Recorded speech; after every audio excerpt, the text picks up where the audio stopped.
புரட்சித் தலைவர் எம்ஜிஆர் பாடல்கள் ஒவ்வொன்றுமே ஒவ்வொரு தனித்தன்மை இருக்கும். ஒவ்வொன்றுமே மனித வாழ்க்கையின் தத்துவத்தை சொல்லும். பாமர மக்களுக்கும் சரி, வசதியானவர்களுக்கும் சரி, குழந்தைகளுக்கும் சரி, பெரியவர்களுக்கும் சரி, ஏதோ ஒரு படிப்பினையை அந்த பாடல்கள் கொடுக்கும். அதனால்தான் தனது காதல் பாடல்கள் கூட ஏதாவது ஒரு கருத்து சொல்ல வேண்டும் என எம்ஜிஆர் எப்போதும் விரும்புவார். அதே சமயம் எம்ஜிஆருக்கே தனக்காக எழுதப்பட்ட சில பாடல்கள் நிஜத்தில் தன்னுடைய சூழ்நிலைக்கு பொருந்தி போகும் என்று அவரே எதிர்பார்த்திருக்க மாட்டார். காலத்தால் அழியாத அப்படி 2 பாடல்களையும், எதனால் அந்த பாடல் எம்ஜிஆரின் நிலைக்கு சரியாக பொருந்துகிறது என்பதையும் பற்றி இந்த வீடியோவில் பார்ப்போம். எம்ஜிஆர் உடல்நலக் கோளாறு காரணமாக சென்னையில் மருத்துவமனையில் சிகிச்சை பெற்று வந்த நிலையில் மேல் சிகிச்சைக்காக அமெரிக்கா கொண்டு செல்லப்பட்டார்.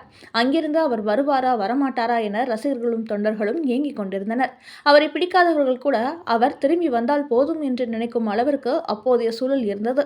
அந்த சமயத்தில் அதற்கு முன்பு எம்ஜிஆர் நடித்திருந்த ஒளிவிளக்கு படத்தில் உண்மையிலேயே எம்ஜிஆர் தீக்காயங்கள் பட்டு உயிருக்கு போராடுவதாக ஒரு காட்சியும், அவர் நலமுடன் திரும்ப வேண்டும் என அந்த பகுதி மக்கள் விளக்கு ஏற்றி பாட்டு பாடுவது போலவும், இறைவா உன் மாளிகையில் எத்தனையோ ஒளிவிளக்கு என்கின்ற ஒரு பாடல் இடம்பெற்றது. படத்தில் மட்டும் அந்த பாடல் நெஞ்சை உருக்கவில்லை. எம்ஜிஆர் இப்படி ஒரு சூழ்நிலையில் மருத்துவமனையில் அமெரிக்காவில் சிகிச்சை பெற்று வந்தபோது தமிழகத்தில் எங்கும் இந்த பாடல்தான் ஒலித்தது. சொல்லப்போனால் இந்த பாடலுக்கு இருந்த வலிமை எம்ஜிஆரை உயிருடன் அழைத்து வந்தது என்றே சொல்லலாம். அதேபோல எம்ஜிஆர் நடிகர் எம்.ஆர். ராதாவால் சுடப்பட்டு கழுத்து பகுதியில் குண்டடிப்பட்டு ஆபத்தான நிலையில் மருத்துவமனையில் சிகிச்சைக்கு சேர்க்கப்பட்டார். அப்போதும் கூட அவர் உயிருக்கு எந்த ஆபத்தும் இல்லாமல் திரும்ப வேண்டுமே என்று மக்கள் பிரார்த்தித்தனர். அவரும் கடவுள் அருளால் மீண்டும் வந்தார். அந்த சமயத்தில் அவர் காவல்காரன் என்கின்ற படத்தில் நடித்து வந்தார். அந்த படத்தின் படப்பிடிப்பு இன்னும் சில நாட்கள் நடைபெற வேண்டியிருந்தது. அப்படி அவர் குண்டடிப்பட்டு சிகிச்சை பெற்று வந்து திரும்பிய முதல் நாள் படப்பிடிப்பில் காவல்காரன் படத்திற்கான பாடல் ஒன்றை படமாக்க படக்குழுவினர் திட்டமிட்டிருந்தனர். அது என்ன பாடல் தெரியுமா? நினைத்தேன் வந்தாய் 100 வயது என்கின்ற பாடல்தான்.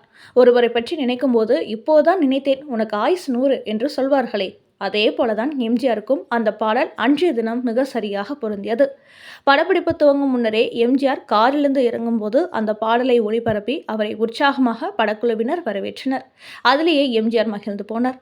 நீண்ட நாட்கள் கழித்து படப்பிடிப்பில் கலந்து கொண்டாலும், உடல் நலக்குறைவு சரியாகி மீண்டும் வந்திருந்தாலும் கூட அவர் பழையபடி இயல்பாகவே நடனமாடி அனைவரையும் ஆச்சரியப்படுத்தினார்.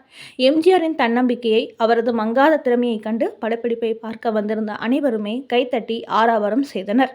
இன்றும் அந்த பாடல் மக்கள் மனதில் நீங்காமல் இடம் பிடித்துள்ளது.